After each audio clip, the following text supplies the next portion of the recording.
श्री कृष्ण के इस श्लोक में बताते हैं कि इस संसार में जो भी होता है वह उनसे ही होता है।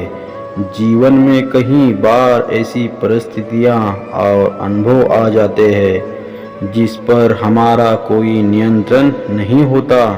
हम भले सच्चे मन से पूरी मेहनत से कर्म करें, फिर भी हमें जो चाहिए वह मिलता नहीं है। भगवत गीता में भगवान कृष्ण कहते हैं, अहं सर्वस्य प्रभवो मत्त सर्वपरवर्तते इति मत्वा भजन्ते मम बुद्धा भव समानिवत। जीवन में बहुत सारी चीज़ें हमारे हाथ के बाहर होती है। कभी कभी हम पूरी मेहनत से सही कर्म तो करते हैं मगर हमें उसका फल नहीं मिलता, या कभी कभी हमारे साथ कुछ ऐसी घटना हो जाती है जिसके बारे में हमने कभी सोचा भी नहीं था।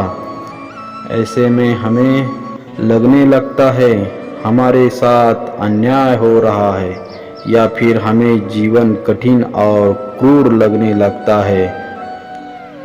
श्री कृष्ण इस श्लोक में बताते हैं कि इस संसार में जो भी होता है वह उनसे ही होता है।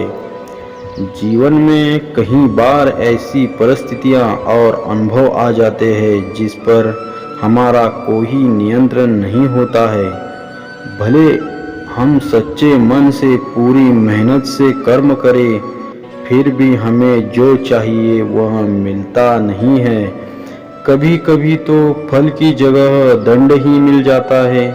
हम सब के साथ कभी ना कभी ऐसा होता है और हम सब सोचते हैं कि ऐसा क्यों हो रहा है।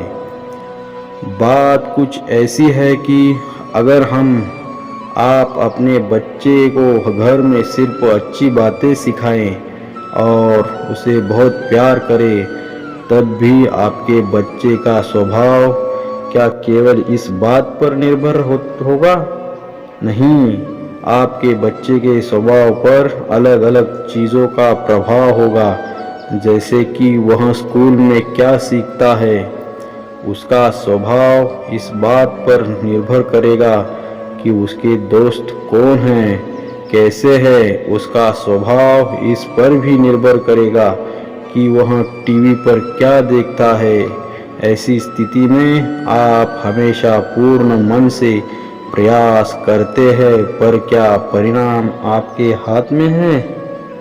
तो फिर क्या उस परिणाम के लिए अपने आप को दोष देना या उसे अपने मन पर हावी होने देना उचित है?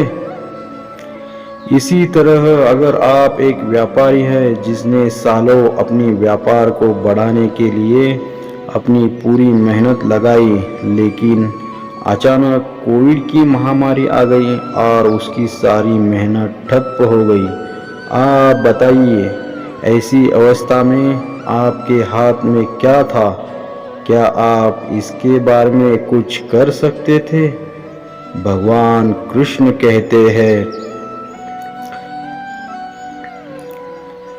कि सृष्टि में जो कुछ होता है वह उनसे होता है, लेकिन वह ऐसा क्यों करते हैं वह समझना हमारे लिए शायद उस क्षण संभव नहीं हो। जैसे शायद आपका एक व्यापारी इसलिए बंद हो गया हो ताकि आप कुछ नया करने का साहस और सामर्थ्य पा सके, लेकिन उस क्षण जब आपको नुकसान हो रहा हो या आप कठिन परिस्थिति का सामना कर रहे हो, तब शायद आप यह समझ न सके कि आपके साथ क्या हो रहा है। महामारी की ये परिस्थिति आपके हाथ में नहीं थी, पर आपके हाथों में ये जरूर है कि आप कर्म करें, नया व्यापार करने का या फिर से अपने व्यापार को खड़ा करने का। इसी तरह आपके हाथों में यह भले ही ना हो कि आपके बच्चे का स्वभाव कैसा है, पर यह जरूर है कि आप उसे सुधारने का प्रयास करते रहे। भगवान लेते हैं तो भगवान देते भी है। इसका मतलब यह नहीं कि मनुष्य केवल एक निर्बल कठपुतली है। भगवान की हर इच्छा में आशा है और अवसर भी। भगवान की इच्छा में आशा हमेशा यह होती है कि हम जो अपने लिए सोचे सब उससे ज़्यादा आगे बढ़े। भगवान की इस इच्छा में अवसर ये है कि वह जो हमेशा आशा रखते हैं हम उसे पूरा करें। जय श्री राधे कृष्णा।